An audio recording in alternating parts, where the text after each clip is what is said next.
Utah's most accurate forecast with Alana Brophy. Weather rates certified 11 years in a row. All right, I think Bryce Canyon is one of the top faves here from the station. Yeah. Isn't it one of your favorites too, Alana? Bryce is nice. Year round, you can't go wrong. And go ahead, Glenn. Even in the snow, the red rock looks so amazing. It looks like gingerbread. Check it out. Okay, so a viewer who actually visited Bryce sent this in. Look at this Pucho. Hi. Look at that snow dog. I can't get enough. But also check out the red rock, the hoodoos. I do when they look like that. Just so pretty.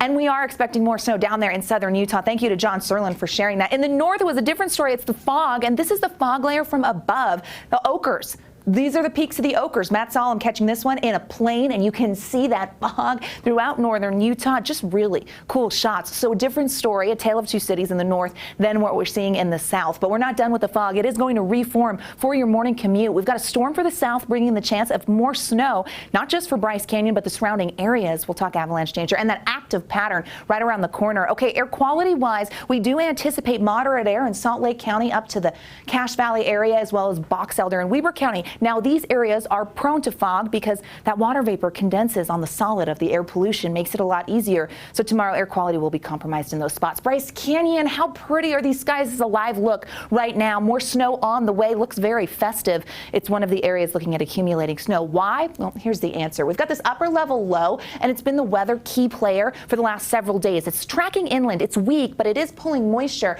inland as well, and that's why we're going to drag some of that into the southern portion of the state. That upper level low will aid in rain and snow for the overnight and into tomorrow. It also is prompting a winter weather advisory for the La Salles and Bajo Mountains down towards Monticello, Blanding.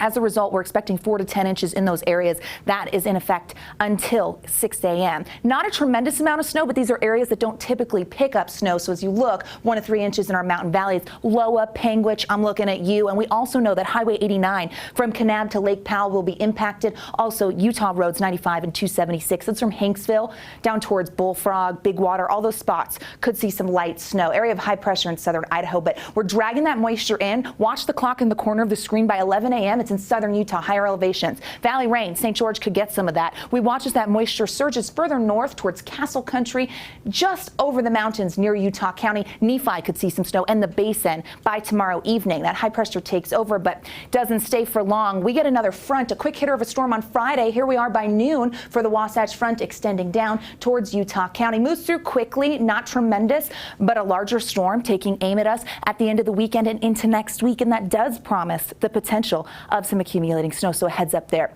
Numbers in the 30s for tomorrow. Another cold day, and we know that we're going to see that fog for the morning commute. 30s and 40s for the eastern side of the state. 38 in Cedar City, low 40s in St. George with the potential of rain. Speaking of, there's that Washington County 7-day. Now, we do have colder air that comes flooding in Sunday into Monday, which could bring some mixed precipitation to parts of Washington County. No way. Yes way. Here's a look at the Wasatch Front, an active pattern with snow potential as we roll in to next week. So a heads up there. Ooh, an exciting December.